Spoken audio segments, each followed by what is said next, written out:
Olá, olá a todos. É com muita alegria que a gente abre essa tarde, também abre as comemorações dos 30 anos de Abong, para a gente começar essa roda e para a gente começar esse percurso, essa jornada de muitos encontros, para dar conta de fazer um balanço do que foi tudo isso que a gente construiu e viveu até aqui. E quais são os desafios e horizontes e possibilidades que a gente ainda tem por construir. A gente vai dar esse pontapé inicial com a apresentação cultural da Camila Trindade e do Iranildo Caldeira, falar um pouquinho quem eles são. A Camila Trindade, ela é cantora e compositora, paulistana e imbuense, filha de baianos, carrega na sua música a ancestralidade e a poesia, e ela mescla influências que vão do rock, roll ao samba, abordando também as durezas do cotidiano sobre o prisma de mulher negra, gorda e periférica. E o Iranildo, que acompanha a Camila hoje à tarde, é multi-instrumentista, toca violão de 6 e 7 cordas, cavaco, banjo, e ele é formado pela Faculdade Paulista de Artes. Hoje ele também é proprietário da produtora Caldeira Musical e lançou recentemente um curso digital para iniciantes de violão. Então, é com muita alegria que a gente começa essa roda de acolhimento a todos que estão chegando, que fizeram parte e construíram essa história com a gente, para que então a gente faça uma primeira roda de conversa que vai contar aí com Débora Rodrigues da Vida Brasil, Sérgio Haddad da Ação Educativa e o Silvio Catiabava do Instituto Polis, todo mundo aí com uma trajetória especial na história da Abong. Então sejam bem-vindos todos e Camila, é contigo. Obrigada, gente. Boa tarde a todas, todos e todos aí presentes. Esperamos, eu e Iranildo, que a gente faça essa tarde ser um pouco agradável. É uma honra estar aqui nos 30 anos da Abong. E vamos lá. A gente vai começar com uma música de Dudu Nobre e Roque Ferreira, que ficou famosa na voz de Zeca Pagodinho, chamada Água da Minha Sede.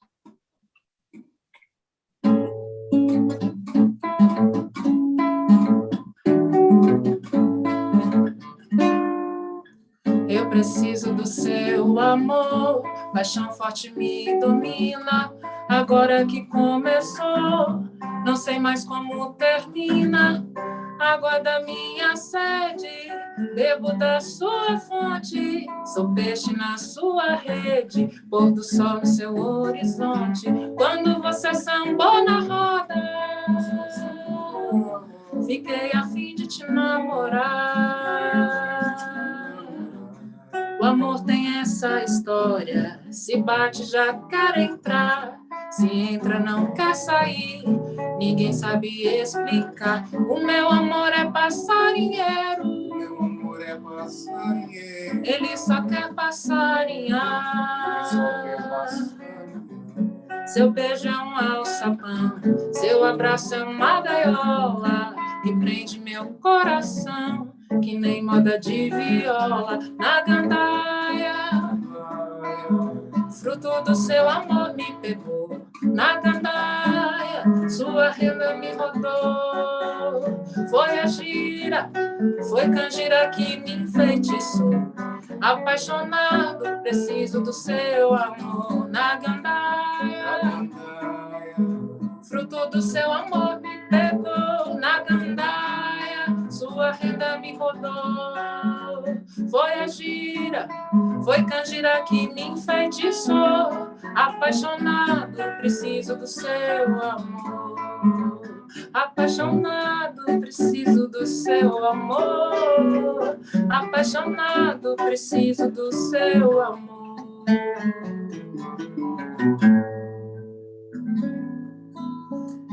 Obrigada!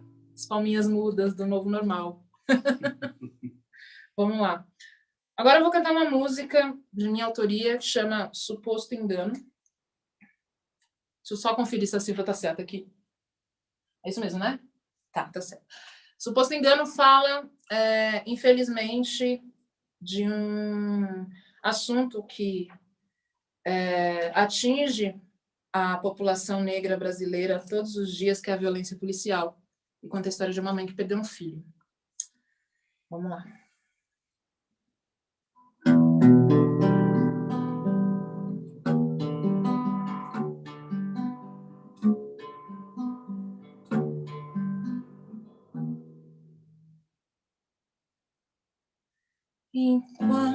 mãe preta trabalha, na face o suor do cansaço, senti vazio seu abraço, de repente lhe faltou o ar, uma lágrima vestiu seu rosto, aflição visitando senhora, um aperto no peito, um desgosto.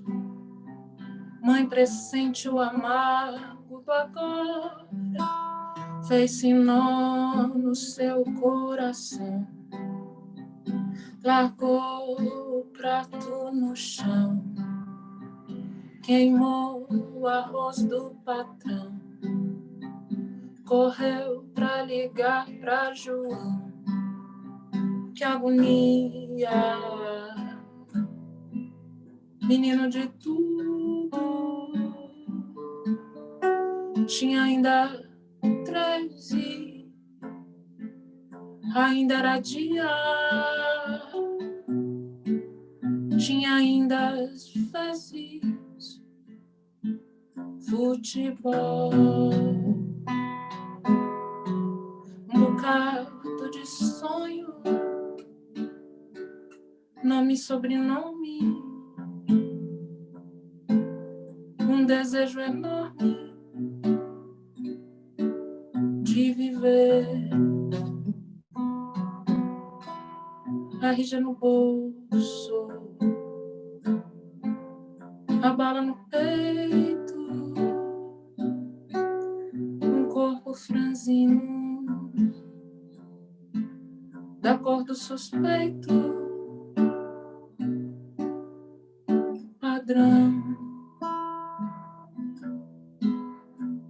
um tiro lhe tomou de assalto a vida, todo dia, velho hábito, duas mortes, uma certidão de óbito, duas mortes, uma certidão, duas mortes e um aperto no peito de mãe.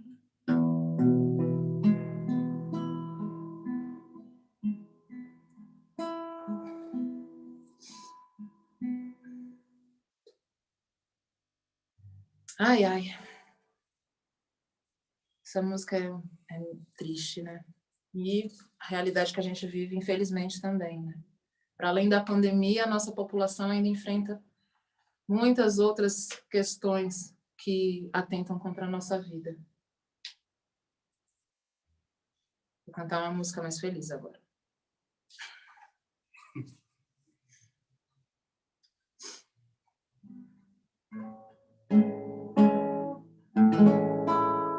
A gente vai fazer também outra composição minha, chama Terra Fértil.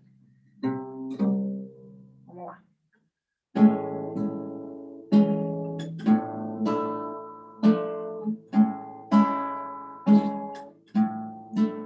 Laia lá, laia lá, laia lá, laia lá.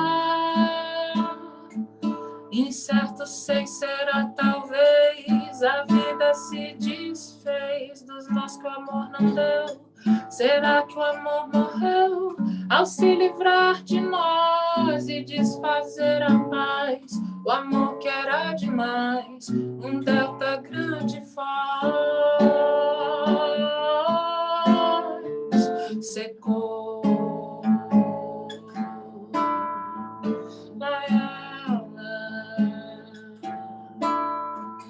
Então do barro se refez, solo pra rebrotar, amores sem prisão, e dei meu coração pra se fazer jardim, o amor que há em mim de certo germinou em cada nova flor,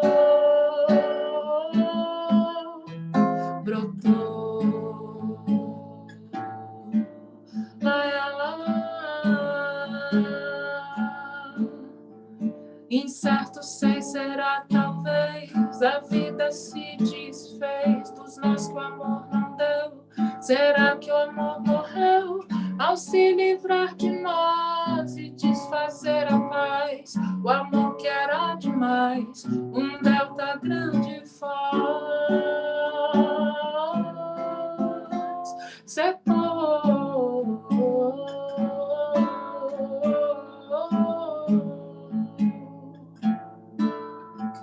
Então do barro se refez solo pra rebrotar amores sem prisão, e dei meu coração pra se fazer jardim.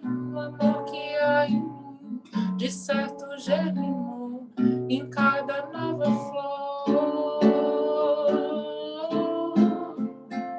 brotou.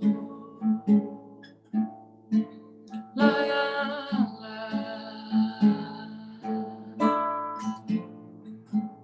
meu coração é terra fértil, meu coração é terra fértil, meu coração é terra fértil, meu coração.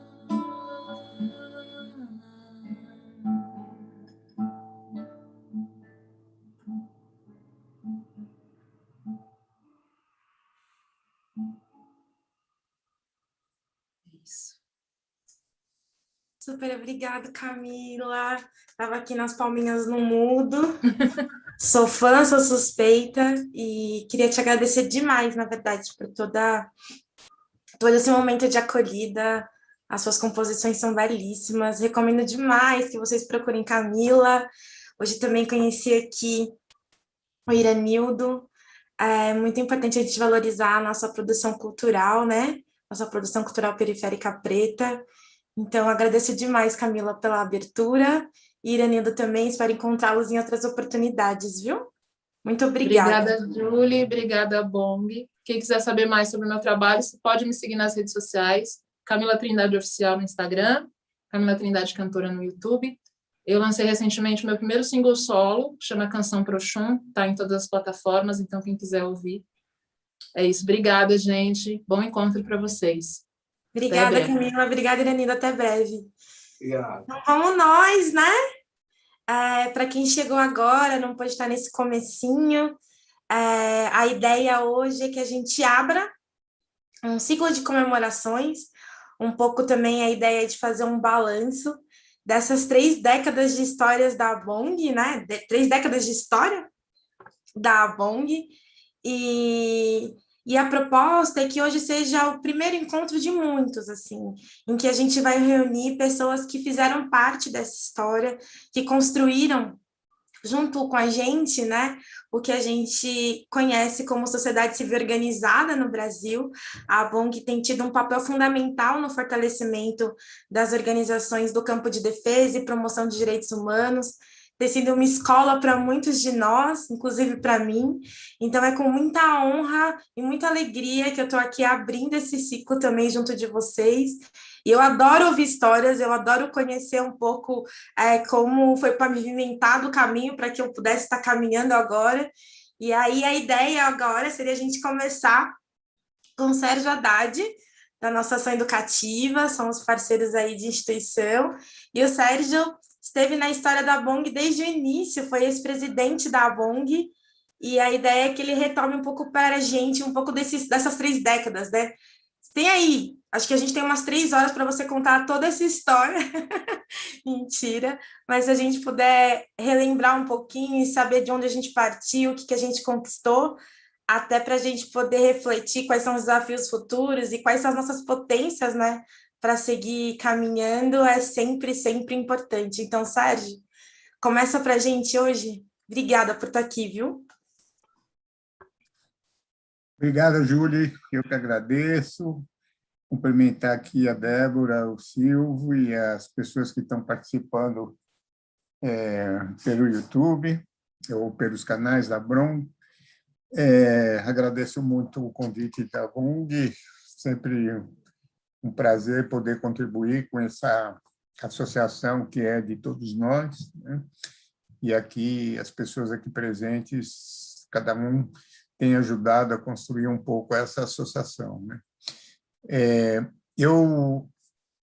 Na verdade, não vou falar de 30 anos, né? Mas eu vou falar um pouco das origens. E talvez isso possa configurar um pouco como que a BONG nasce, por que ela nasce e qual a tradição que ela traz, né, no momento da sua fundação. Peço para a Júlia me informar aqui quando eu estiver chegando no final. Pode deixar, Sérgio. Que fiz um roteirinho aqui, então vou acompanhar o roteirinho para que eu não possa me perder aqui. Bom, então, eu, vamos dizer assim, comecei a entender o que era a organização não governamental no final da década de 70 e começo de 80, por um convite de um colega meu que já trabalhava nessa entidade e que me convidou para participar. Essa entidade chamava CEDI, Centro Ecumênico de Documentação e Informação, que nasceu em 74, em plena ditadura militar. Importante saber que era uma agência ecumênica, né? Eles até se chamavam de entidade ecumênica, não se chamavam de ONG, várias entidades, né, apareceram nesse momento no Brasil, sempre muito estimulado pelas agências protestantes europeias, né, que acabavam por, a grande maioria protestantes, que acabavam por financiar essas organizações nesses tempos difíceis que a gente vivia. Muito rapidamente, quer dizer, é importante entender que as organizações não governamentais e as comunidades eclesiais de base, nesse momento, foram duas formas de se fazer política para quem não tinha saído do país ou para quem tinha se retirado do campo da política. Quer dizer, quem ficou e queria ter continuidade, né, de fazer política, uma das formas de fazer era trabalhar nas comunidades eclesiais de base, porque a Igreja Católica, a partir do Conselho Vaticano II, né, acabou tomando uma posição muito próxima dos setores mais pobres da sociedade, né, dos setores oprimidos, etc. E as ONGs, que, chamando-se entidades ecumênicas ou outro nome qualquer, e que muitas delas trabalhavam justamente apoiando o trabalho das comunidades eclesiais de base. Essas comunidades, elas eram organizadas por meio das pastorais da Igreja Católica. E as ONGs, no caso específico do CEDI, ou SED, né, depende se estava no Rio ou em São Paulo, elas trabalhavam na assessoria destas pastorais. Então, por quê? Porque as pastorais não tinham uma tradição do trabalho social, né, pastoral. Elas abriram muito o seu campo de atuação na sociedade através das comunidades eclesiais de base e precisavam de apoio de setores especializados ou de profissionais na área de sociologia ou da área de educação, no campo da pesquisa. Então, foi uma forma de se organizar para apoiar essas entidades. pouco o CEDID teve um pouco essas características básicas, né? Quando eu entrei, foi para trabalhar, né, com educação e educação popular, naquele momento bastante disseminado, né, como uma forma de trabalho político e social com as comunidades de base e também com outras depois, com movimentos sociais, etc., na medida em com organizações populares, na medida em que elas foram renascendo, né, numa lógica de reconstituição do tecido social que havia no país. Bom, e como que elas eram financiadas? Né, elas basicamente eram financiadas pela cooperação internacional. E cooperação internacional, veja bem, as ONGs, quando eu entrei para fazer esse trabalho, a gente ninguém falava muito onde trabalhava, né? Ninguém falava muito, dada a situação política que a gente estava vivendo. Na verdade, participei de reuniões em que os textos que chegavam para nós, cada um deles vinha com um número, para vocês terem uma ideia, para saber quem estava com qual documento. E porque se saísse, se alguém pegasse, se soubesse, você sabia quem era a pessoa que tinha aquele documento, que poderia estar preso ou não naquele momento. Então,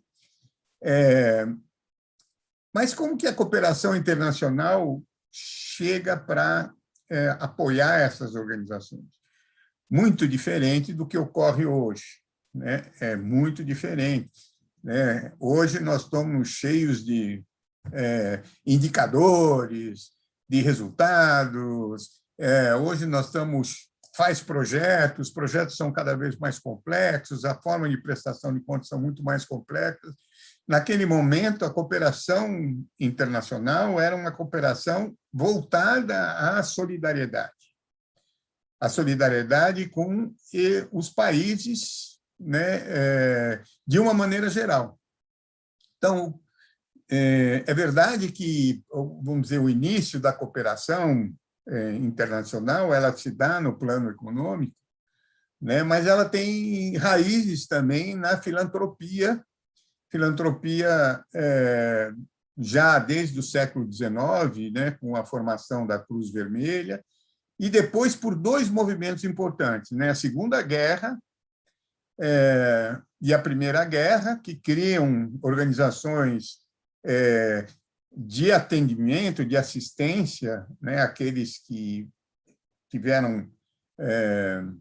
foram afetados pela guerra, e com os processos de libertação da África, que muitas das organizações de solidariedade começam a ser construídas. Eu tive a oportunidade de fazer uma pesquisa em 1970, que, aliás, eu posso depois passar para vocês, que eu acabei publicando um trabalho sobre isso, e foi em 2010, e tive a oportunidade de entrevistar uma quantidade muito grande de pessoas que eram oficiais de projeto nesse período. Mas o que eu queria mostrar para vocês, antes disso, é que, se vocês olharem, por exemplo, no caso das duas guerras, né, as cooperações que apareceram, muitas delas a partir de 70, né, essas entidades, são algumas que até hoje estão no Brasil. Então, a Save the Children em Londres, a Plan Internacional em 1937, a Save the Children em 1919, né, da Primeira Guerra, a britânica Oxfam em 42, a dos Estados Unidos em 45, a Visão Mundial em 1950, todas essas nascem como decorrência das duas primeiras guerras. Mas também, em relação aos processos de libertação da África, muitas das cooperações, das agências de cooperação, começam a nascer aí também. Então, a Novib é de 56, Em 58, a Misério foi criada, todas elas a partir de campanhas, né? Campanhas contra a fome, campanhas contra as enfermidades, né? Eram campanhas de ajuda, de assistência, né? Na Bélgica, Brooklyn, em 1961, né? A CCFD, que nasce em 61 também, enfim. São esses dois movimentos que fazem com que a cooperação aparecesse. Mas é importante dizer que duas coisas, elas nascem nesse sentido assistencial, filantrópico, e muito voltada para a própria Europa e para os países asiáticos e africanos que saíam, vamos dizer, desse processo por meios de guerras revolucionárias ou por acordos políticos, né, que as metrópoles deixaram de ocupar esses espaços e foram expulsos dessa... Muito bem, a América Latina nasce um interesse, eles não estavam voltados para a América Latina, mas o interesse para a América Latina começa a surgir a partir da década de 70. E eu vou trazer algumas coisas que mostram isso. Primeiro, pessoas que tinham vivido na América Latina começam a assumir, a serem oficiais de projetos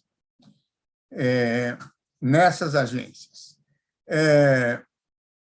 Presença de pessoas progressistas no âmbito das organizações que acabaram solicitando a abertura de espaços para a América Latina, para além da África e da Ásia, pensando no apoio ao Sul.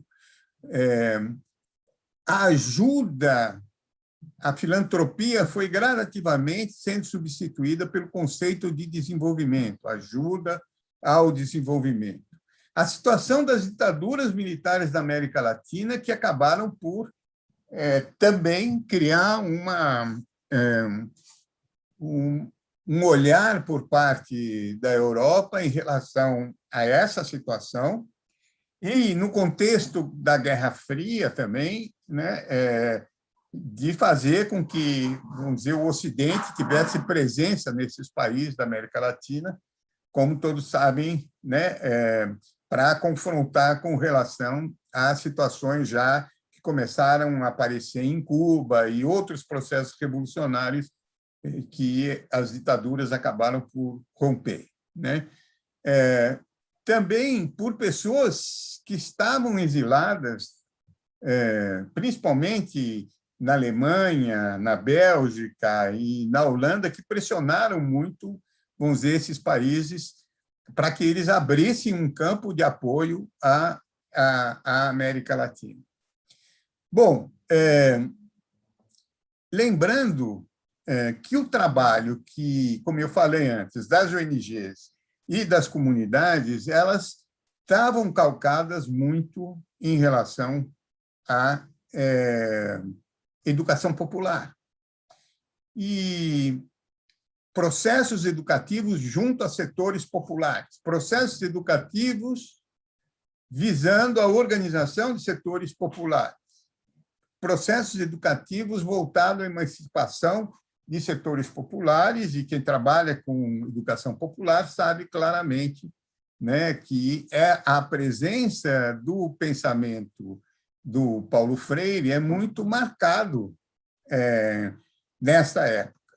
E Paulo Freire, na década de 70, estava na Suíça, em Genebra, mas ele tinha uma repercussão muito grande na América Latina, já aí em meados de 70, né, já desde o tempo em que ele estava no Chile, né, nos últimos anos de 60 e 70, e essa metodologia de trabalho que o Paulo traz, que é muito mais uma concepção epistemológica de como trabalhar com setores populares, incorporando a presença deles no seu processo ativo, né, de de transformação da realidade, isso caiu como uma luva nas comunidades eclesiais de base, como uma metodologia de trabalho para as igrejas.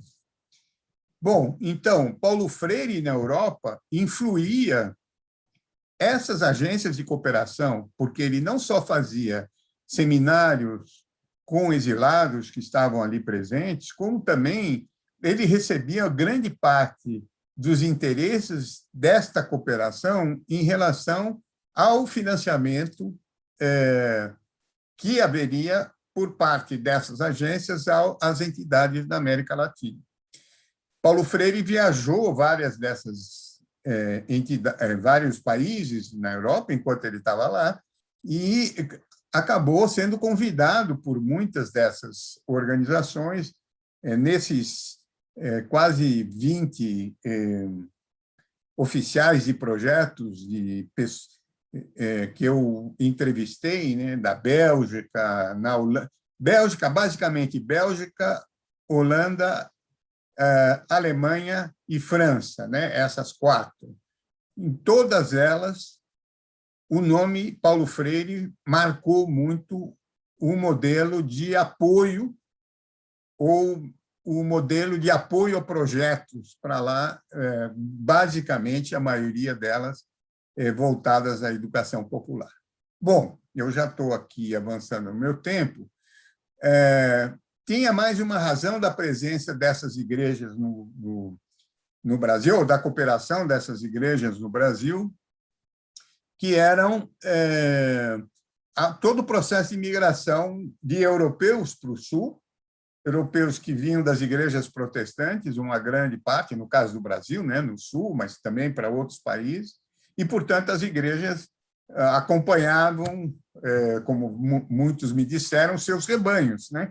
E, ao acompanhar os seus rebanhos, também começaram a fazer trabalhos sociais no Brasil e receber recursos por parte da cooperação. Lembrando que a cooperação, quando eu falei que a cooperação, naquele momento, e contei das nossas agruras com relação aos projetos, as prestações de contas, os indicadores, todos os indicadores que foram gradativamente, é que, naquele momento, a forma de se fazer isso era uma forma de solidariedade, né? E eu me lembro muito do Cândido conversando conosco, o Silvio deve ter acompanhado isso também, né? Dizendo assim, quando ele assumiu o IBASE, né, o Betinho guardava dinheiro na gaveta, né, que ia para a Europa, batia nessas agências e saía com dinheiro, não era na cueca, né, mas no bolso, e trazia para fazer um trabalho político aqui no Brasil, né? Bom, e como que nasce a BONG, então? Nós passamos, então, e é o último item que eu queria comentar, né? Nós passamos, então, a um processo de democratização no início da década de 80, né? As ONGs começaram a ser objetos de interesse, né? A gente começou a ter uma visibilidade pública um pouco maior, né? O Banco Mundial começou já ali a fazer uma crítica vamos dizer, ao estatismo, a ideia de você ter um Estado forte, começou a valorizar a ideia das organizações não governamentais como muito mais produtivas, não tinha, sabiam gastar o dinheiro, a produtividade era maior, etc. E tudo que a gente não precisava era do aval do Banco Mundial para nós. Mas, de qualquer forma, a gente acabou sendo disputado pela direita e também pela esquerda, né, que dizia que a presença das organizações não governamentais eram produtos do liberalismo, do neoliberalismo, que queriam substituir o Estado. Enfim, essas questões que até hoje permanecem, e grande parte delas por desconhecimento total do trabalho das organizações não governamentais, que eu imagino que nós, vamos dizer, da BONG, que participamos durante todo esse tempo, tentamos nos colocarmos, né, de maneira aberta para o público, com visibilidade pública. E essa foi a primeira motivação, né? Motivação essa de um grupo de pessoas, de entidades não governamentais que se juntaram e disseram: bom, gente, é tempo de sair do armário, né? Vamos ter visibilidade pública e dizer o que a gente faz, né? A ditadura já caiu, né? Nós temos agora que disputar o espaço público, né? E aí, então, essa foi uma razão da fundação da BONG em 91, muito estimulada pelo Betinho, tal, naquele momento. E a segunda grande razão é que a gente ia ter a Rio 92, né? E precisava de uma entidade, era importante ter uma entidade forte. Também criaram-se também dos movimentos no campo socioambiental, tal, mas nós da BONG, então, mais focado nos direitos humanos, também resolvemos nos organizar em 91 para receber a quantidade de entidades e organizações do mundo inteiro, né, e que fizeram aquela grande presença no Rio de Janeiro por ocasião da Rio 92. Então, essas duas motivações, visibilidade pública, para disputar esse espaço e o debate público, e, em segundo lugar, vamos dizer, para receber os companheiros e companheiras de outras organizações do mundo inteiro que vieram ao Brasil, e a gente acabou, a BONG, organizando, né, a presença do Fórum de Sociedade Civil na Rio 92. Bom, eu vou parar por aí, porque eu já cheguei no ano 1 da BONG e passo a palavra, então, câmbio. Até a próxima. Obrigada, Sérgio. Te ouvindo, a gente te ouvir sempre é muito bom, na verdade. E conhecer essa história faz a gente entender também um pouco do lugar que a gente fala, né? E de onde a gente parte. Fiquei com algumas palavras-chave, assim, solidariedade, né? Que foi o que nos constituiu enquanto campo, na necessidade de existirmos para transformarmos o cenário político e social, mas algo muito bonito que é a reinvenção na luta, né? Para mim, que, enfim, posso dizer que sou de uma nova geração de pessoas de ativistas que vêm atuando no campo de organizações de defesa de direitos. É muito doido pensar em como se organizavam e como se estruturavam as ONGs aí nesses tempos, né? E eu consigo estabelecer pontos muito nítidos de como a gente inaugura muitas coisas, né? De como a gente também inaugura, nesse sentido dessas muitas coisas, um modo de atuar politicamente. Então, quando você diz que em 91 a gente vai para a arena disputar o espaço público, tem a ver com também mostrar como a gente se sustentou durante a ditadura para fazer com que ela acabasse e também para viabilizar a democratização. Então, é muito, muito bom te ouvir. Eu acho que esse foi um bom pontapé inicial. Acho que antes de passar a palavra para o Silvio Catialava, do Instituto Polis, também foi presidente da BONG. Descobri isso esses dias, também estou aprendendo um pouco mais sobre a nossa história. Eu queria convidar todo mundo que está aí no chat no YouTube, os nossos canais. Estou vendo que tem muita gente massa. Eu vi aqui tem o Mauri, o John, o Evanildo, Cláudio Nogueira, a Ingrid, o Marquinhos, a Magia, a Cibele, a Yara, a Camila, a gente tem a Ataíde, tem muita gente aqui.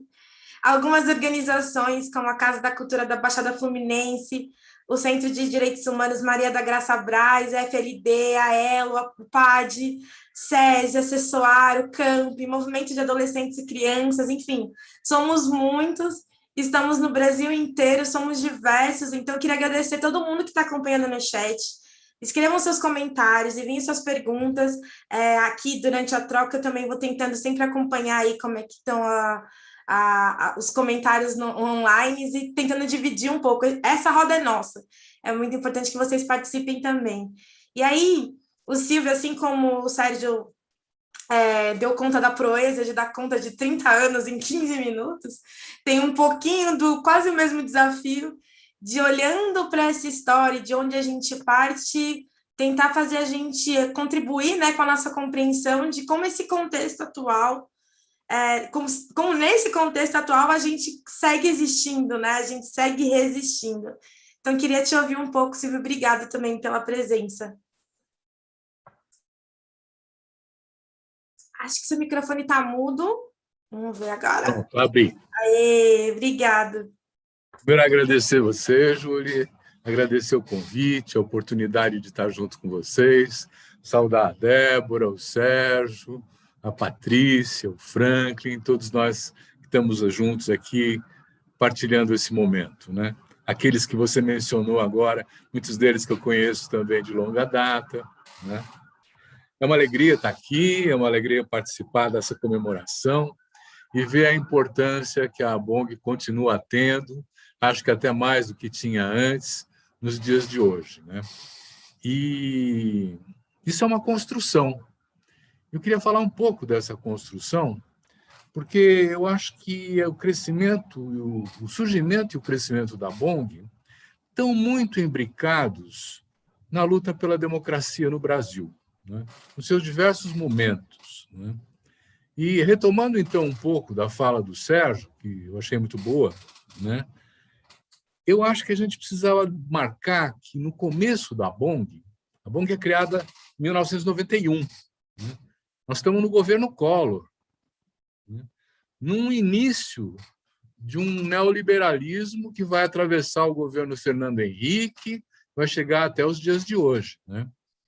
E, nesse momento, no começo dos anos 90, na América Latina, nós tínhamos observado várias das entidades que ajudaram a criar a ABONG, nós estávamos acompanhando o surgimento de umas entidades, de umas instituições que não tinham nada a ver com a nossa identidade de luta por direitos e que se apresentavam também como entidades sem fins lucrativos, de caráter filantrópico, prestadoras de serviços ao Estado. E, naquele momento, a gente percebeu, e eu acho que muito corretamente, que nós íamos enfrentar uma onda neoliberal no Brasil, que já estava acontecendo na Colômbia, em alguns outros países, no Peru, em alguns outros países da América Latina, que iam abrir um campo de disputa no seio do que hoje é reconhecido como sendo as ONGs, né?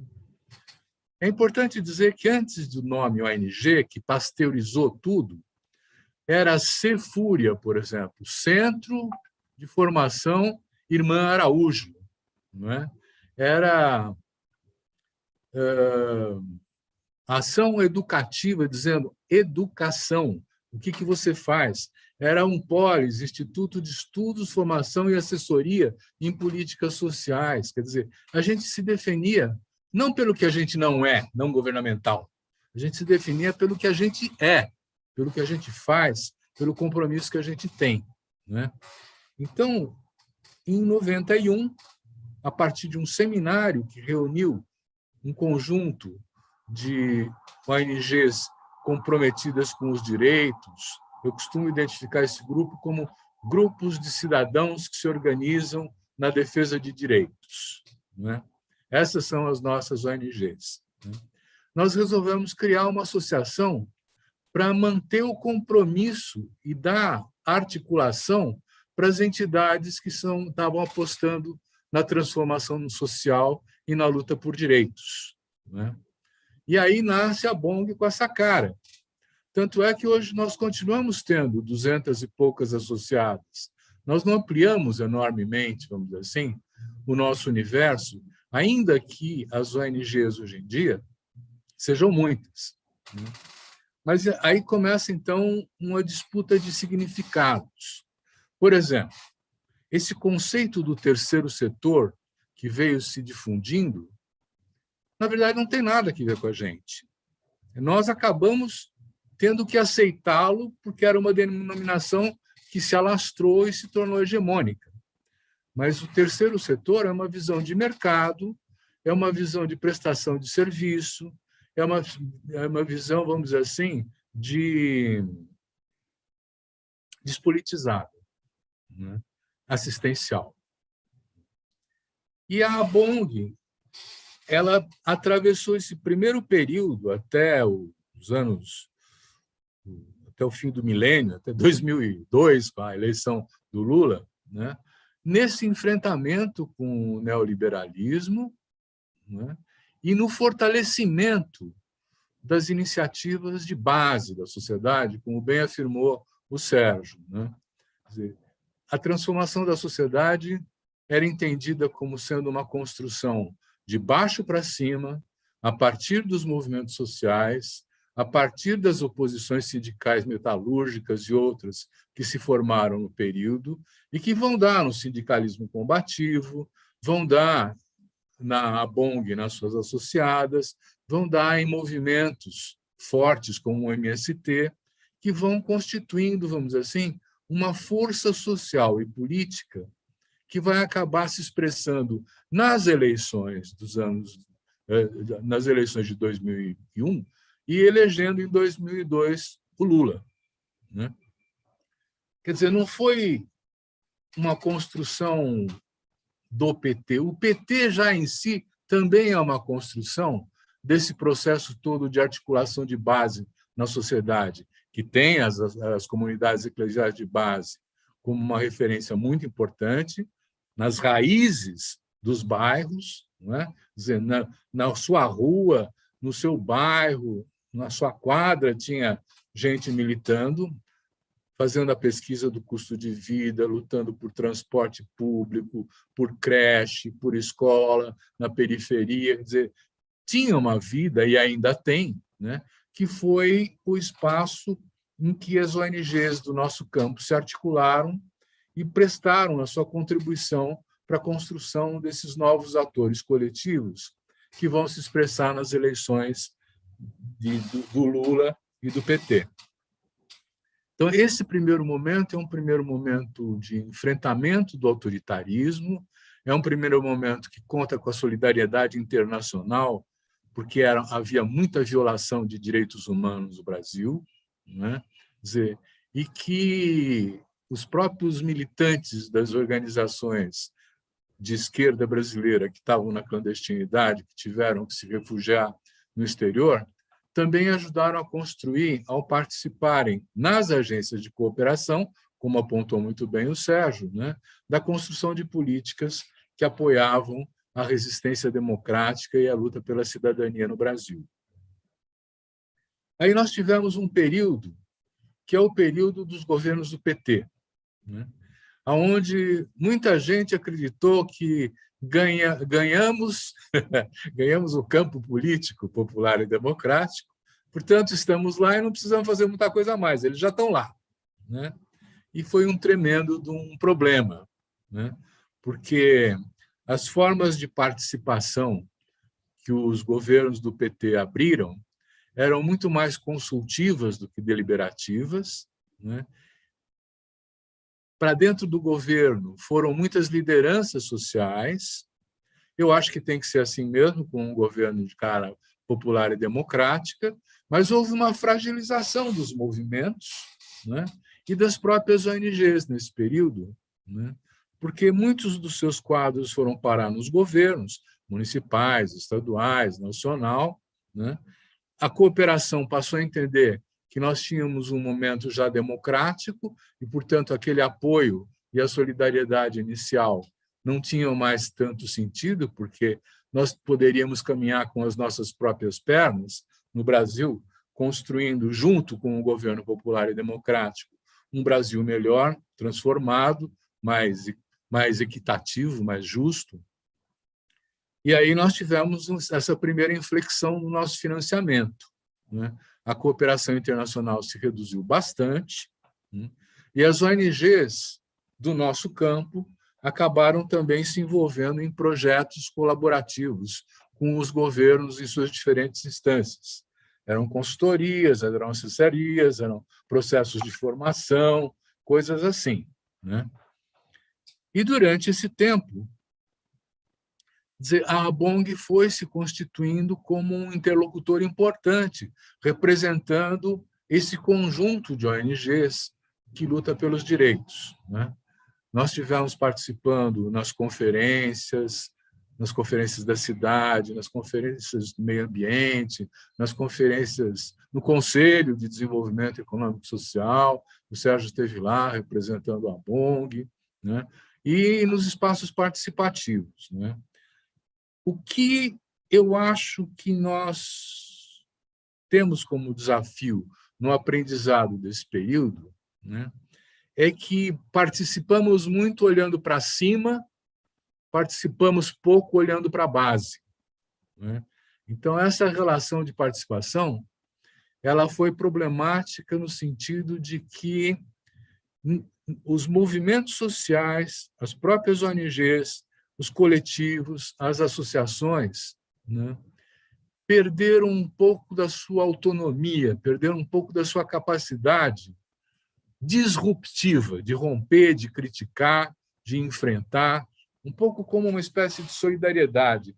Eles estão errando, mas são nossos companheiros, então não vamos descer o cacete, entende? Quer dizer, então, tem aí um processo de reflexão que nós precisamos ainda retomar para entender esse significado, porque possivelmente nós podemos entrar numa nova fase a futuro de uma relação mais próxima com os governos eventuais que surjam, não é?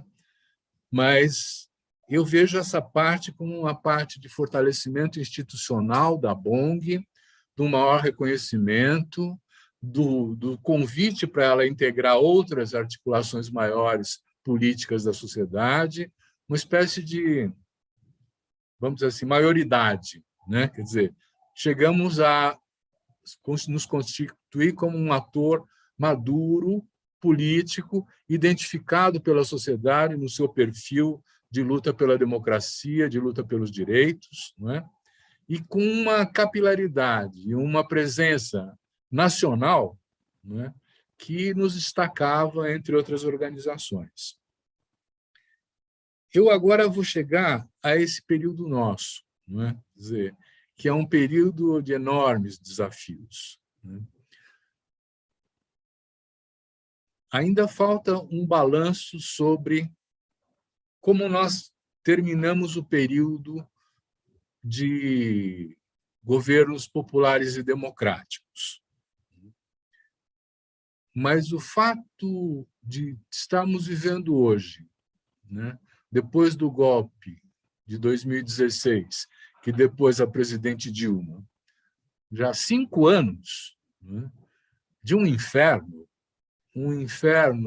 de destituição de direitos, um inferno de austeridade que corta os direitos, corta os recursos, corta os espaços cívicos, combate as formas associativas. Quer dizer, é um enfrentamento de um governo de extrema-direita que quer nos destruir como atores políticos, assim como aos sindicatos, assim como aos movimentos sociais, não é? Isso reflete num estreitamento enorme do financiamento público para as ONGs do nosso campo, né? Nós estamos sofrendo isso e a gente acompanha cada uma das nossas ONGs como está enfrentando essa questão de ter cada vez menos grana à disposição, né? Nós estamos enfrentando também, vamos dizer assim, alguma coisa que a gente não tinha visto antes, que é a polarização na sociedade a partir desses algoritmos que promovem o ódio, que promovem o sectarismo, que promovem o fundamentalismo religioso, que promovem, enfim, uma polarização na nossa sociedade que não tinha antes desse jeito. Então, nós temos que aprender também a usar as redes sociais, nós temos que aprender também a disputar esses novos espaços, não é? Que é um aprendizado que as ONGs estão fazendo e estão desenvolvendo, né?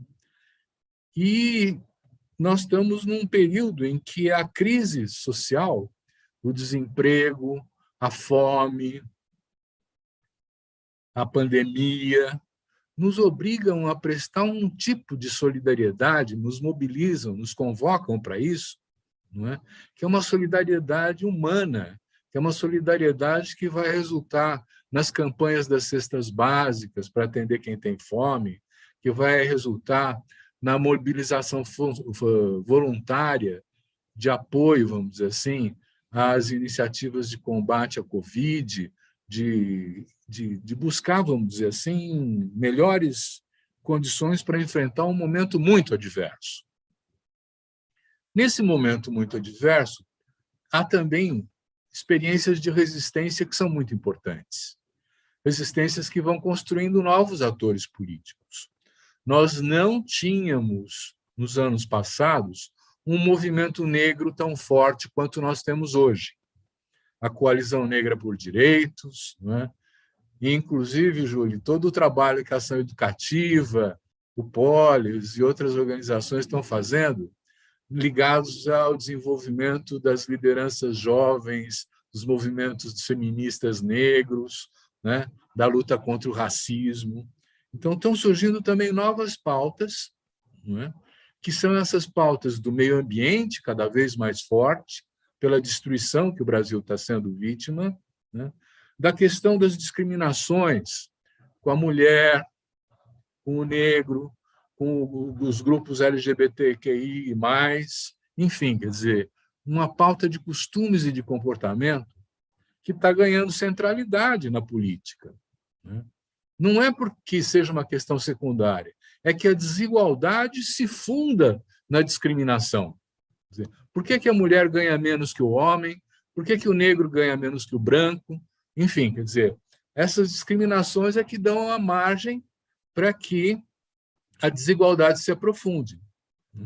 Então, para ir fechando essa primeira fala, dizer, eu vejo que nós temos experiências fantásticas do governo, no período do governo democrático e popular, como foi, por exemplo, a articulação do semiárido, a ASA, né, que levou quase 1 milhão de cisternas para o interior do sertão, do agreste, do Nordeste, mas eles ficavam brigando, eles diziam assim, nós não somos produtores de cisternas, nós somos, sim, articuladores dos moradores do Nordeste, do Agreste, para transformá-los em atores coletivos, em criar iniciativas coletivas, que vão desde trabalhos conjuntos até uma representação coletiva perante o governo federal, como de fato ocorreu, né? Esse foi um exemplo importante. Agora, quer dizer, nós estamos nos somando, quer dizer, a essas mobilizações fora Bolsonaro, mas nós precisamos nos preocupar em recuperar esse trabalho de base, em recuperar essa relação territorial, em recuperar o espaço em que o nosso trabalho pode contribuir efetivamente para uma melhoria de condições de vida e para um fortalecimento das representações coletivas.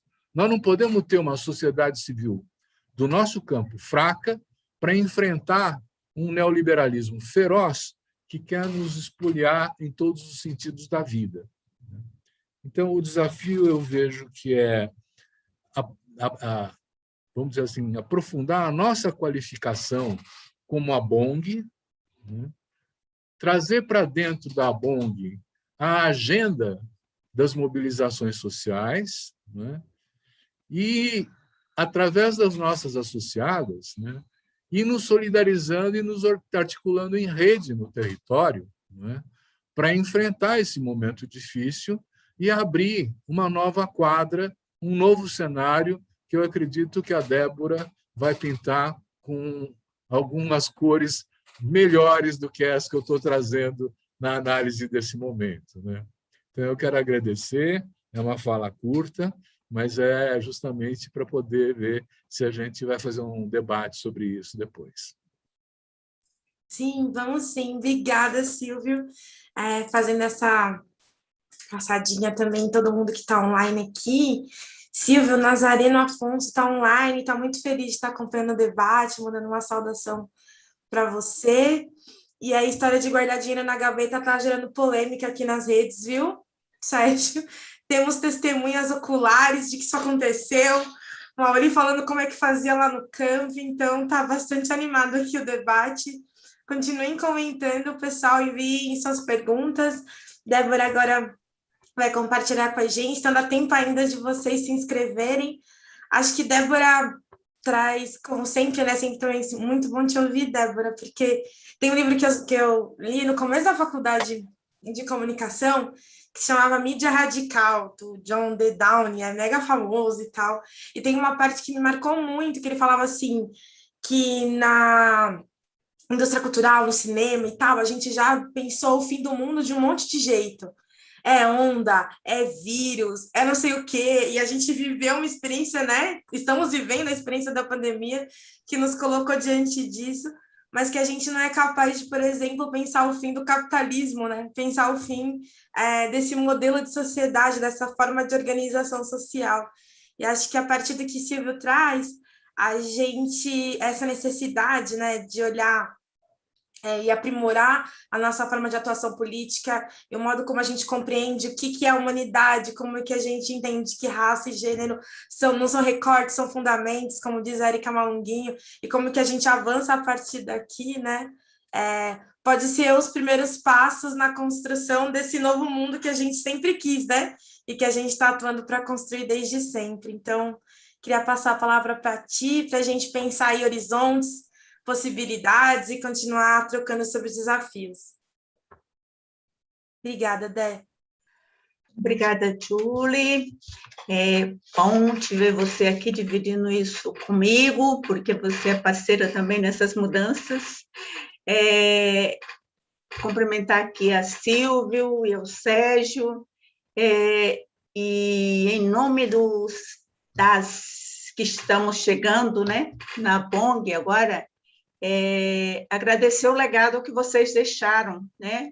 Porque vocês deram uma contribuição extremamente importante para essa organização que é a BONG hoje, né? Então, tudo que foi construído é construído em cima de uma memória de resistência, de luta e de construção em defesa da democracia e na luta por justiça.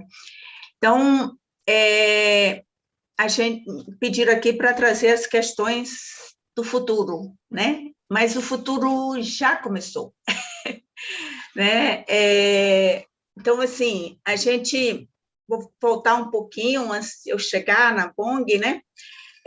De que a gente mudou em 2006 a forma de gestão da BONG, né? Nós temos aqui 2 ex-presidentes e a BONG, a partir de 2006, passa a ter um conselho, uma diretoria executiva e um conselho diretor com caráter deliberativo, né? Então, essa mudança acontece na Assembleia de 2006 e eu e Julie, né? Eu na diretoria executiva, Julie no conselho diretor, na representação de São Paulo. A gente faz parte essa nova gestão de forma colegiada. Então, Silvio traz muito do que a gente está vivendo agora, né? Então, o contexto que a gente chega na BONG, né, as 2 últimas gestões, é um contexto extremamente desafiador, né? Eu acredito que, como foi desafiador o que vocês viveram, né? Porque esse Brasil não tem um minuto de paz, a gente vive em luta e resistência o tempo todo, né? Mas o capital ele consegue se ressignificar e se tornar cada dia inovador na sua virulência e desigualdade.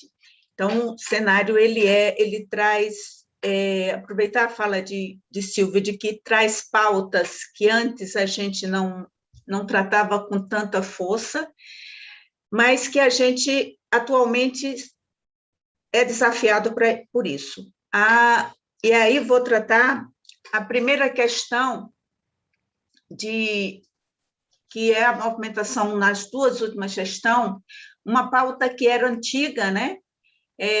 Mas que ela se torna mais forte nessas 2 últimas gestões, começa a mudar na penúltima gestão, né? E aquela que a gente assume em 2019 recebe uma tarefa que é a questão do enfrentamento ao racismo institucional, né? A gente que, na BONG, que teve várias movimentações, né? A campanha Onde Você Guarda o Seu Esconde o Seu Racismo, e várias iniciativas que a BONG vem somando a sua voz com os movimentos negros, né? Na luta contra o racismo, mas na Assembleia de 2019, as vozes das mulheres negras nos desafiaram a olhar para nós, né? Uma vez naquela compreensão de que agora ou a gente muda por dentro para poder transformar para fora, certo? Ou então a gente ouviu muito isso, né, Júlia, das nossas organizações, cuja pauta central é a luta antirracista, de que a BONG agora precisava mostrar de fato que era uma organização antirracista. E a gente muda logo no início, nos nossos eixos estratégicos, é incluído a estratégia da luta antirracista, certo? E de lá para cá a gente vem trabalhando, constituído um GT antirracista, onde a gente faz toda uma reflexão e orienta e cria as orientações para que a direção executiva e o conselho diretor possa aprovar as mudanças. E aí eu vou trazer algumas questões que a gente muda por dentro nessa luta antirracista, né? A primeira é a questão de que é preciso enegrecer a BONG, né? Nós estamos, esses dias atrás, em uma atividade na rede, num dos grupos que a BONG coordena, né, uns grupos de WhatsApp, a gente escutou a Cida, né, do Tocantins, comemorar que finalmente tem uma diretora negra da BONG, né? A gente reconhece toda a luta que foi construída pelos companheiros e companheiras que vieram até aqui, mas surge essa demanda muito forte e a gente consegue aprovar na direção executiva e depois no conselho diretor, e faz parte agora do nosso regimento interno, é a orientação de que a BONG prioriza a contratação de pessoas negras, LGBTQ+, e mulheres. E isso também passa a ser utilizado na escolha do seu quadro de diretores e diretoras. Então, essa é uma das ações. A outra é entender como é que se dá esse racismo por dentro das nossas organizações. Então, a primeira delas é como é que a questão profissional nas nossas organizações. Então, em 2020, nós conseguimos iniciar, né, Júlia, a pesquisa, né, que levanta a questão da empregabilidade de pessoas negras em organizações.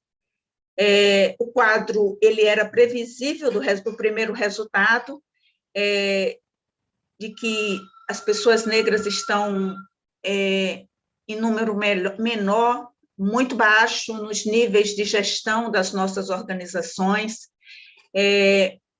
Ao mesmo tempo, a gente consegue perceber que essa pesquisa nos trouxe mais perguntas, né? E então, a gente não entende essa pesquisa inacabada, a gente está aí discutindo quais são os próximos passos e também provocando as organizações negras associadas à BONG para que nos ajude a construir a estratégia antirracista da BONG, né? Então, estamos sonhando aí com a possibilidade de fazer o encontro das organizações negras da BONG para discutir essa estratégia antirracista no enfrentamento ao racismo institucional.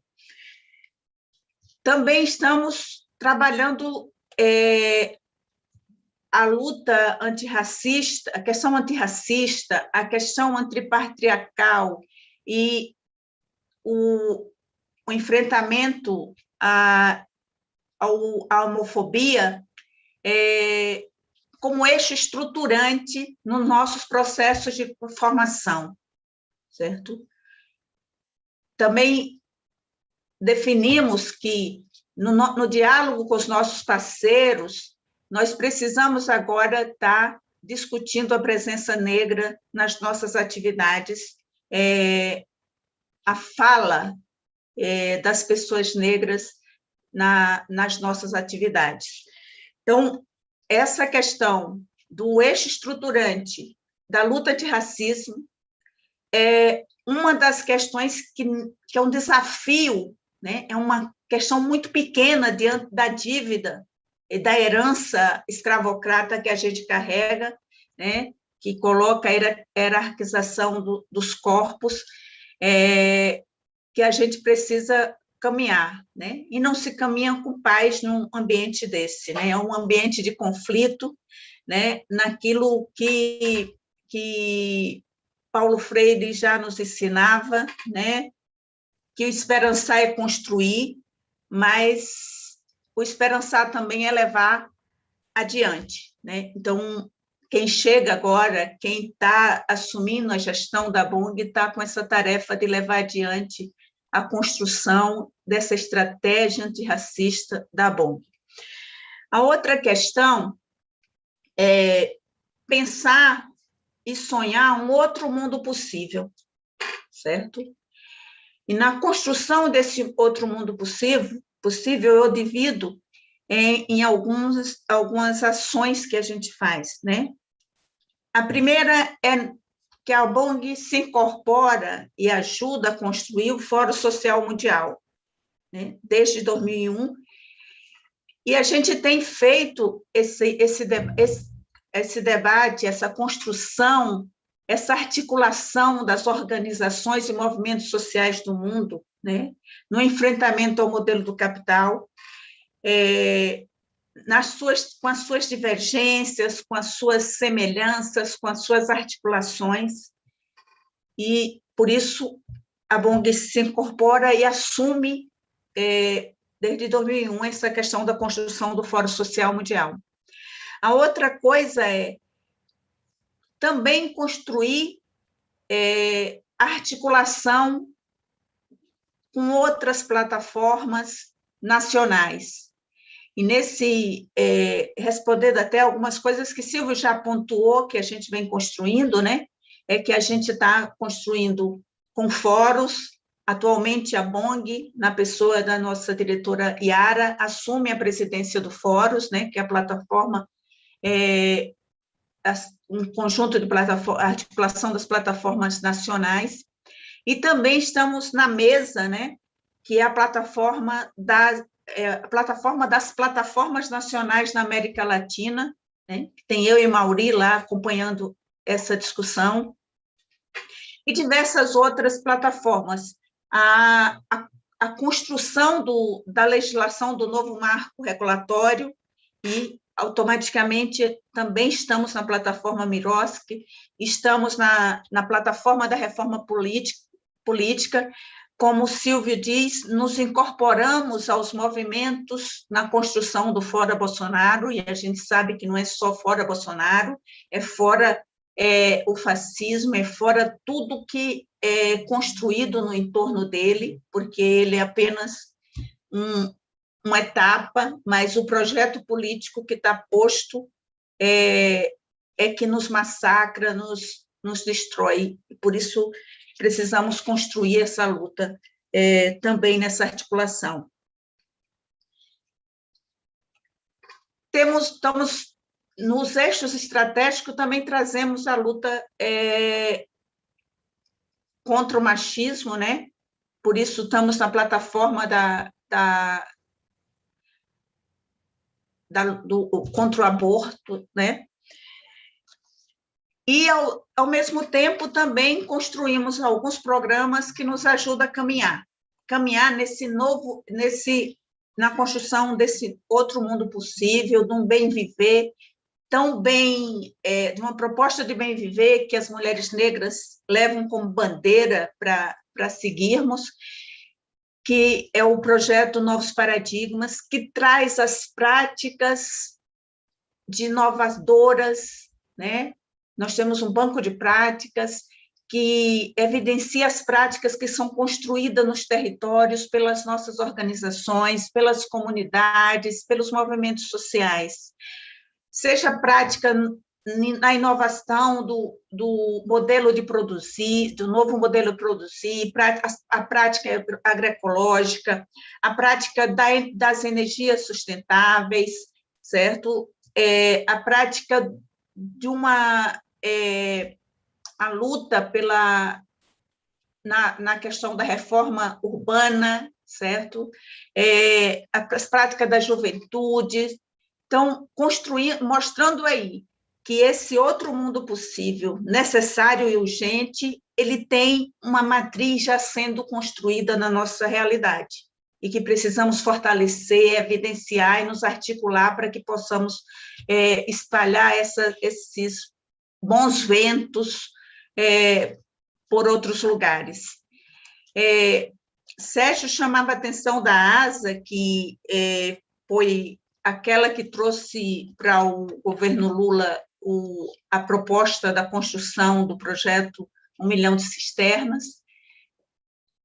A ASA, nós acabamos de fazer com a ASA uma ação que naquilo que Sérgio chama de solidariedade humana, né? A ONG não é uma organização que comumente trabalha com a distribuição de cesta básica, com assistência social, certo? Mas o momento ele nos coloca o desafio de fazer o enfrentamento a esse flagelo, resultado daquilo que Josué de Castro já dizia, que é a ação humana, né? E os modelos e as escolhas políticas e econômicas dos governos.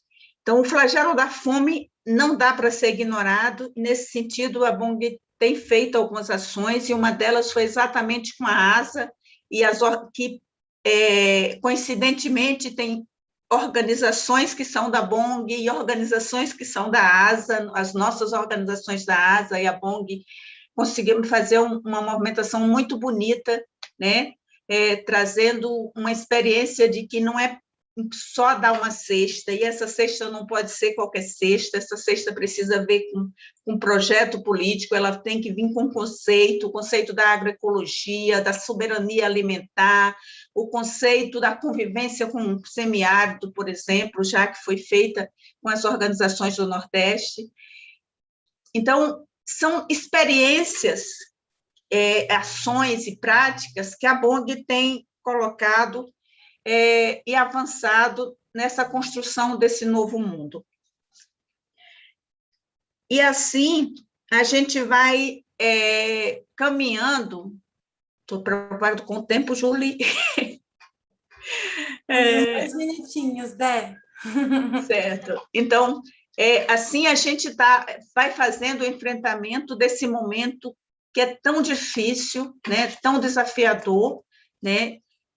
Estamos tentando fazer também a questão do diálogo com as nossas organizações ambientalistas, né, que têm sofrido tanta perseguição nesse momento, principalmente aquelas que atuam na Amazônia Legal, certo? E esses são alguns caminhos dos desafios que a gente tem tocado nessa nova gestão, de pensar que precisamos...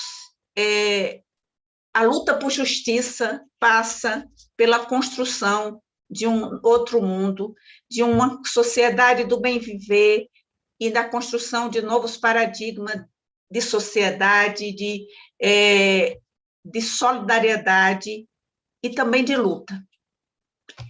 Fico por aqui nesse primeiro momento e a gente continua.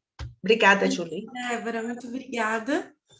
Eu acho que a gente está aqui fechando esse ciclo, né, nessa primeira rodada, um pouco retomando essa trajetória e pensando um pouco quais são os desafios que a gente tem para olhar para a construção de novos horizontes, né?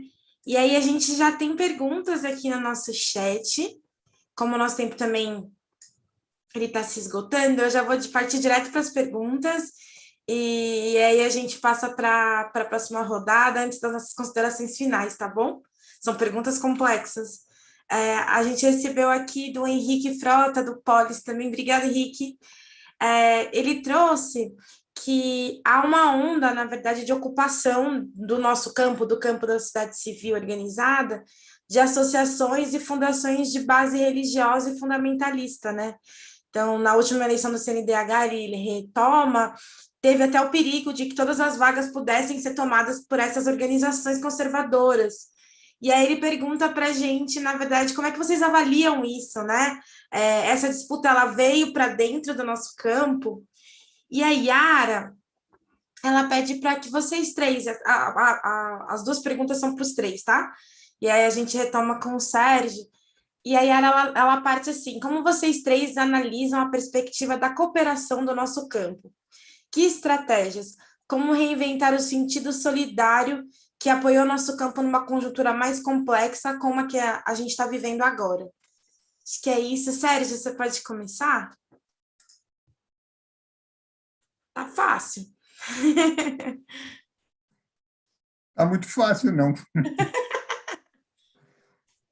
Mas não, eu acho que a pergunta do Henrique, né? Eu acho que as exposições, tanto a do Silvio quanto a da Débora, mostram que nós estamos vivendo um tempo muito diferente, né?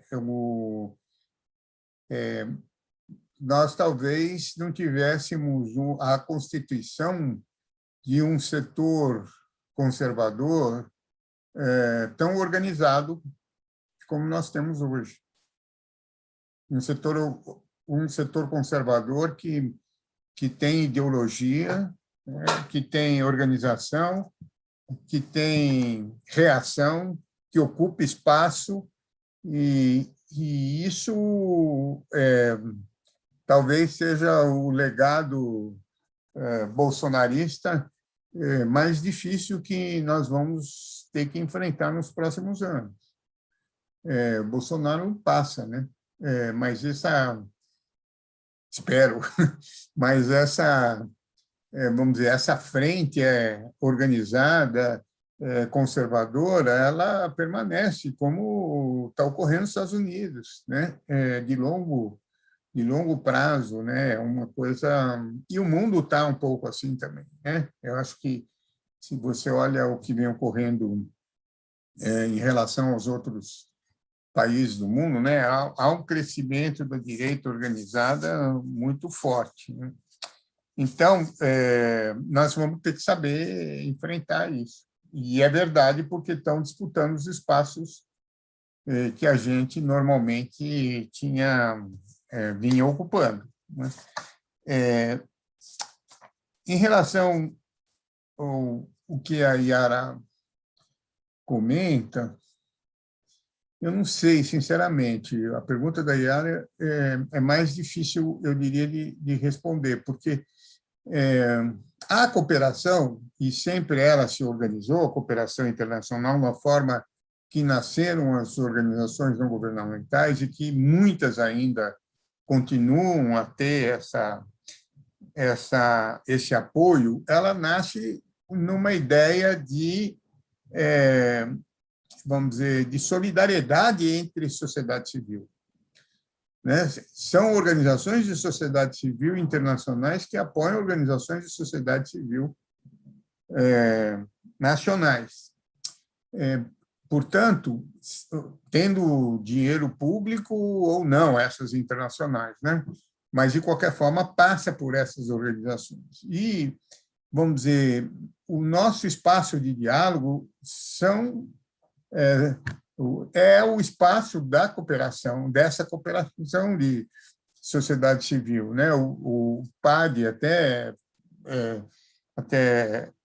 foi organizada para isso, né? Para constituir, mas as pressões em relação a essas entidades internacionais, elas não advêm apenas do nosso campo na relação com as organizações internacionais.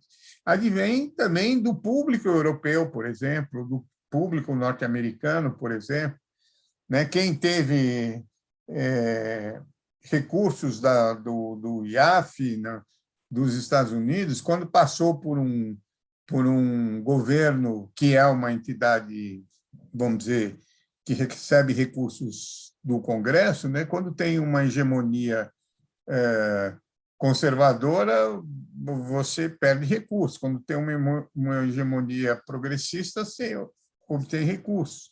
E o mesmo ocorre com as sociedades europeias, que pressionam essas organizações.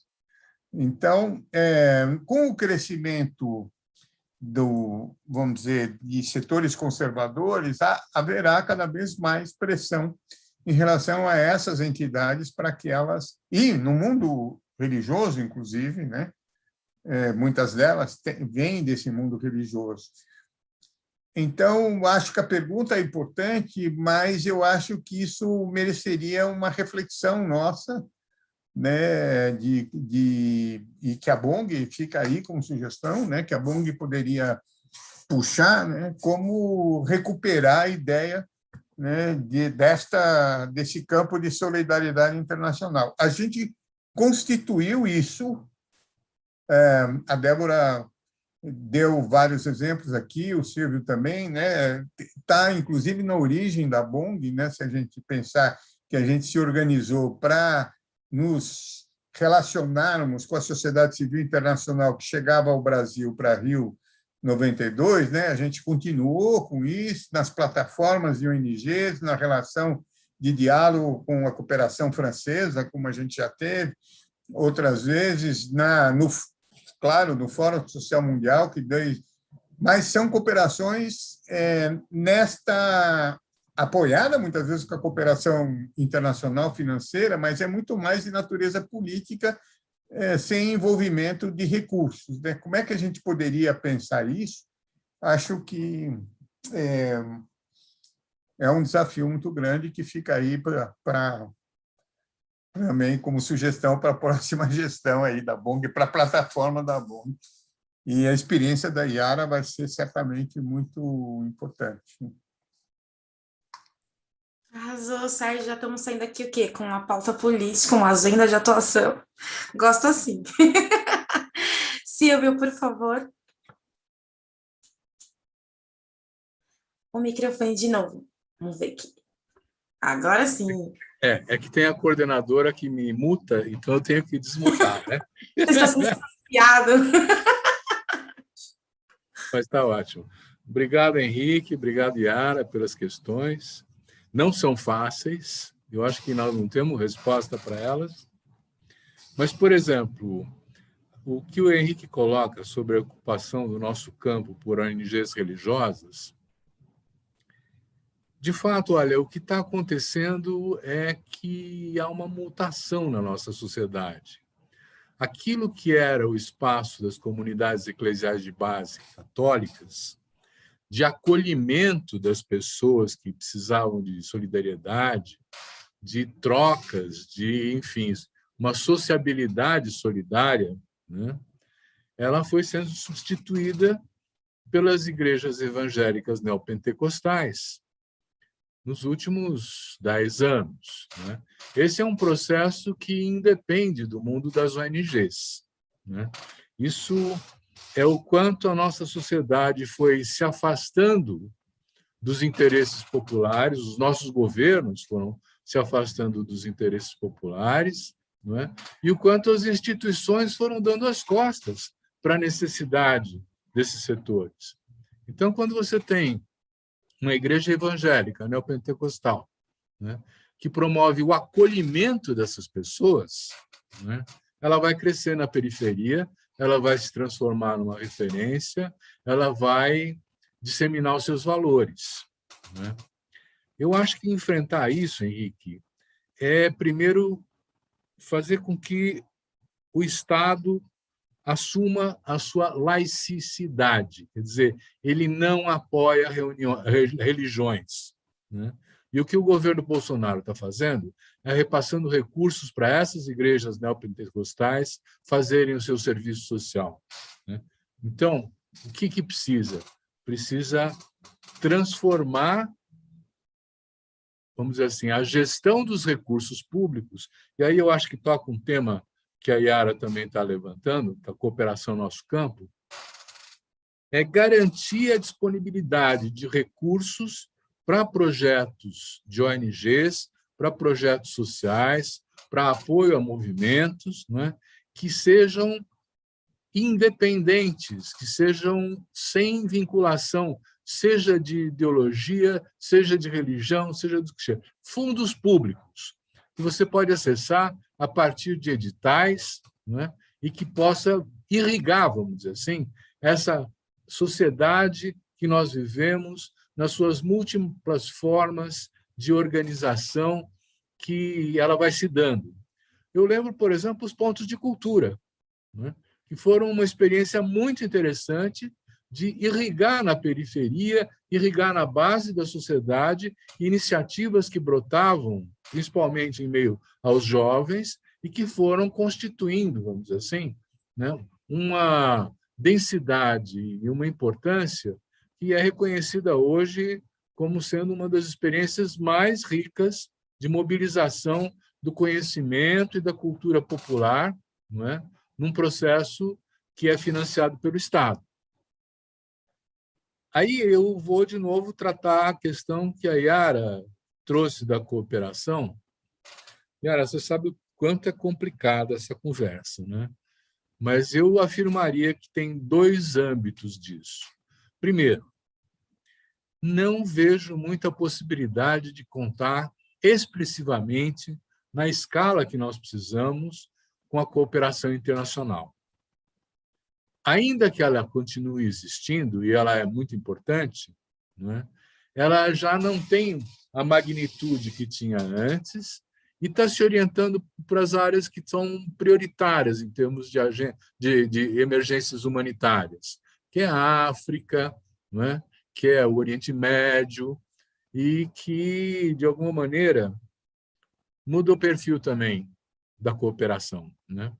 A cooperação não está pensando em transformações sociais, como a Júlia apontou, a ideia de que nós temos que fazer mudanças estruturais na sociedade.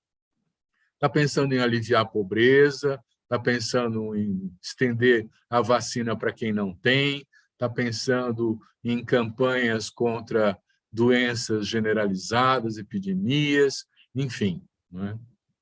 Não se está mais falando em desenvolvimento, e eu acho que essa ideia de que os países pobres possam vir a se desenvolver está cada vez mais abandonada, né? Então, a cooperação adota um veio mais assistencial, mais humanitário, que tem o seu valor, né, mas que não aposta nessa transição para uma transformação estrutural da sociedade. Então, eu voltaria, na questão da cooperação, a olhar principalmente os recursos nacionais.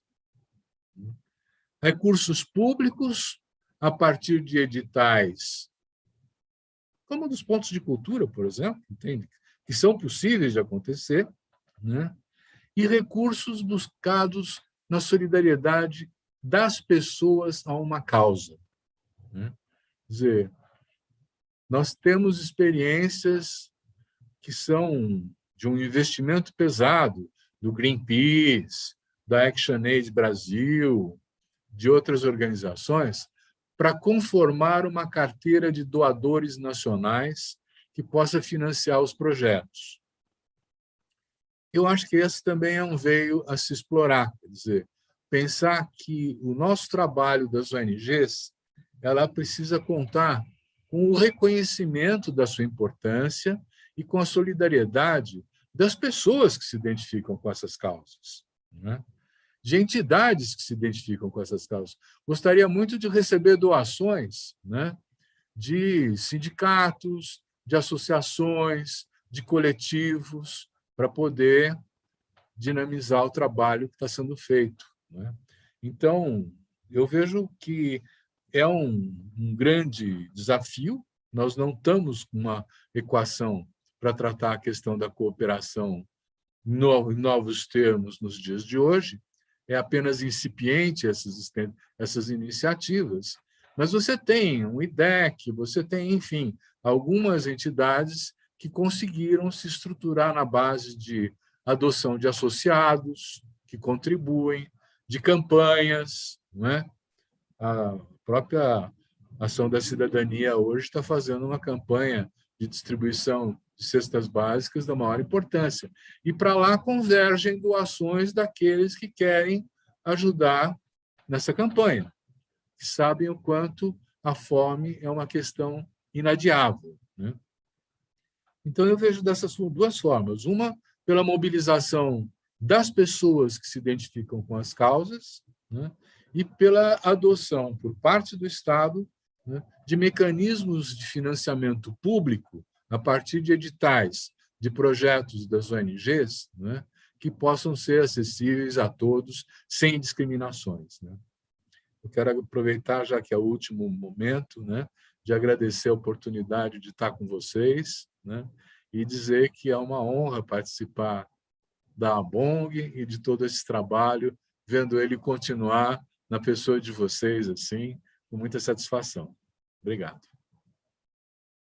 Obrigada, Silvio. Débora?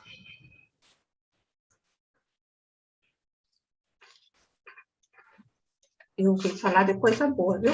Mas eu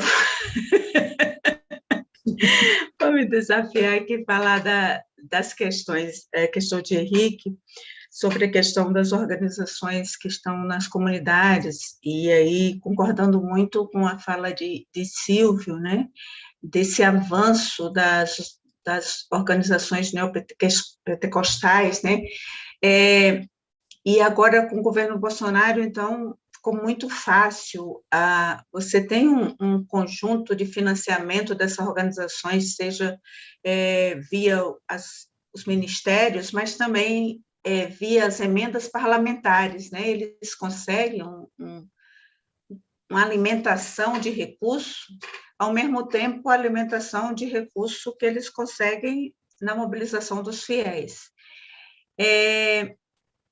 E aí tem um campo, Silvio, que para mim chama muita atenção aqui na Bahia, que é os centros de reabilitação, né, de tratamento de pessoas que estão em situação de uso de droga, e que não é só o governo federal que abre as portas e as torneiras financeiras para esse tipo de casas, né? Você tem aí até nossos governos mesmo financiando isso maciçamente.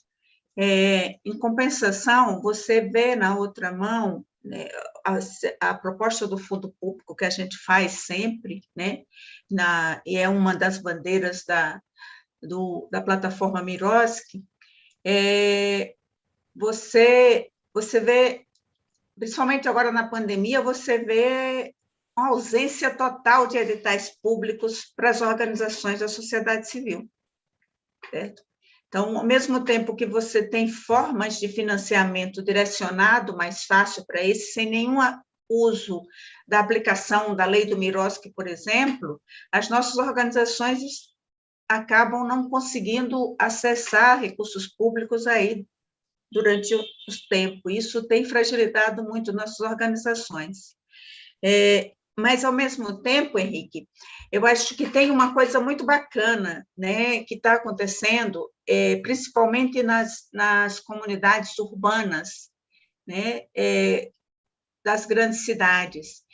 Há um surgimento de uma outra força da juventude, das mulheres, do pessoal da cultura, né, que tem feito enfrentamento a como é que eu digo, é um alinhamento de um segmento social ali que está nas igrejas, né, que tem que estavam disponíveis e o pessoal conseguiu arregimentar, mas tem uma resistência das juventudes. Então, você vê outras formas de organização, coletivos e outras formas de organização que surge nesses espaços e que tem sido uma voz importante na formação política de determinados segmentos. né? Da população negra, da juventude, das mulheres, principalmente, certo? É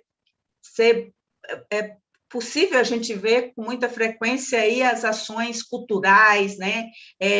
Cursinhos, outras questões aí que o pessoal tem trabalhado. Isso tem surgido, e agora na pandemia ajudou bastante na solidariedade nessas comunidades, né? Então, tem uma sociabilidade ali, uma articulação e um surgimento de uma outra forma de organização que é importante a gente também olhar para esse tipo de organização. A BONG, por exemplo, tem recebido pedidos de, na verdade, provocações de coletivos que dizem assim, olha, a gente não tem o CNPJ e não está pensando no CNPJ, mas a gente quer se aproximar da BONG. Como é que é?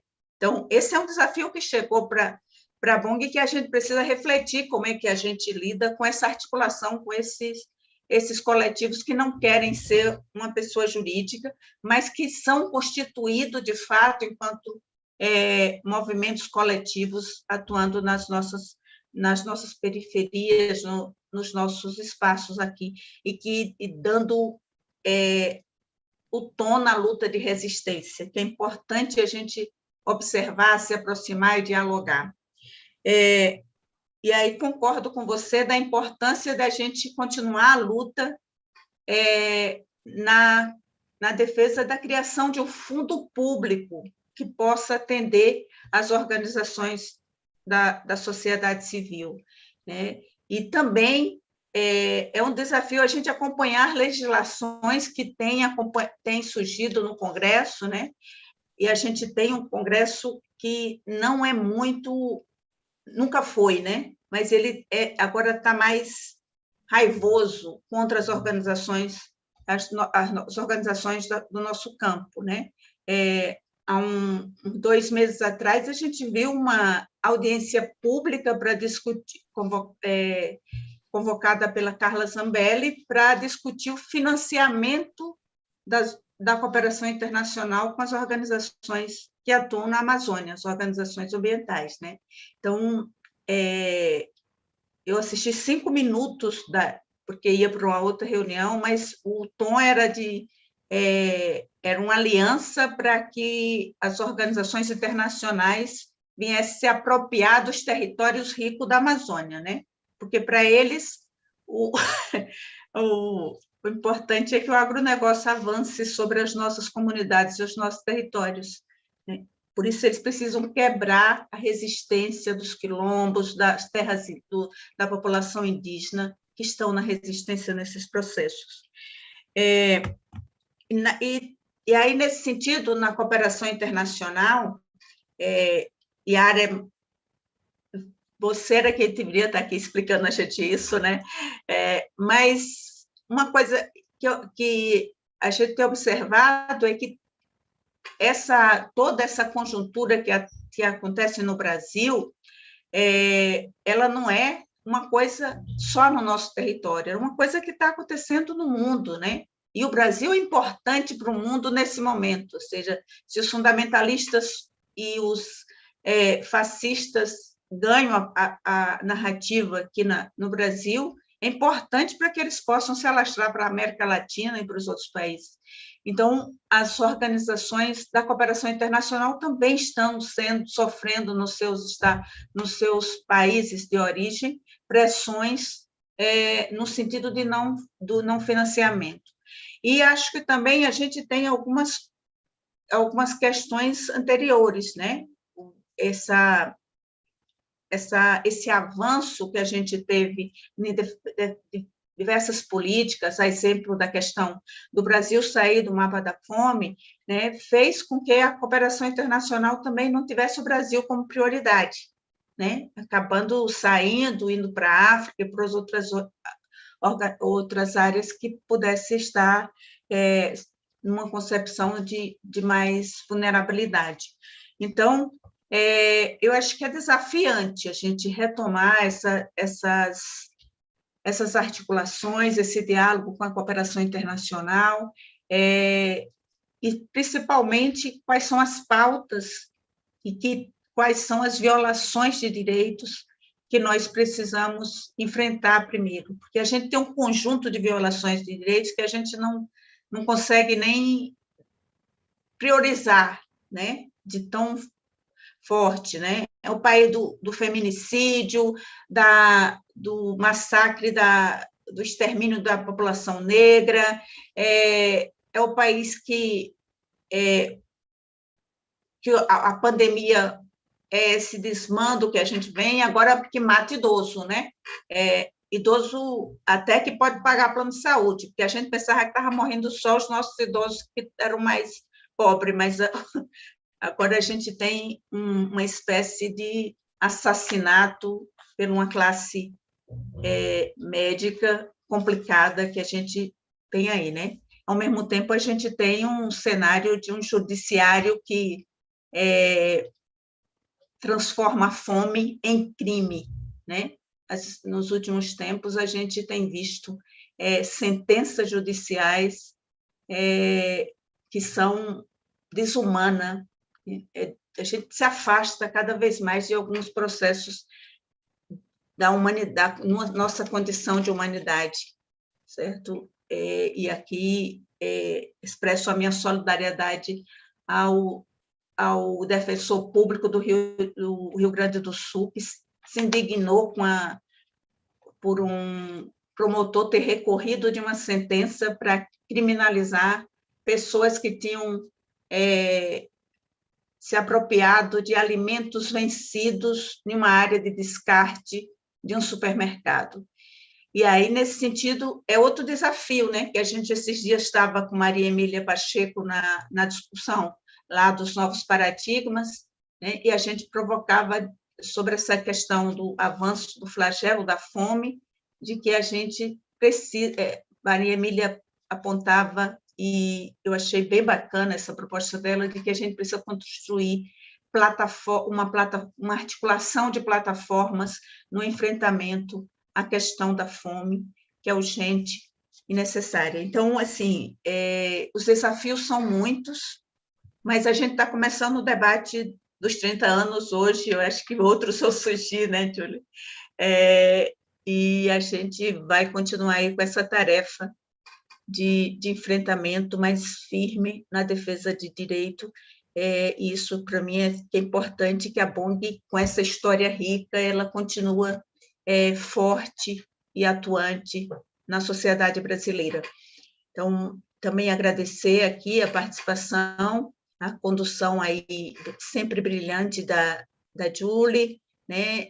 E, mais uma vez, agradecer a presença e a contribuição dos valorosos companheiros Silvio e Sérgio, que iniciaram o processo e passaram o bastão para a gente ainda, mas ainda estão aqui ajudando a construir, né? Não foram embora, não.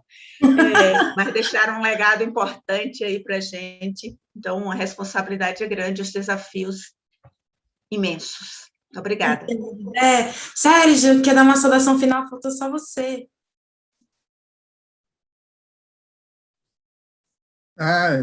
Enfim, eu também quero agradecer o convite, foi muito bom ver pessoas e ler, né, algumas pessoas que nos mandaram mensagens aí.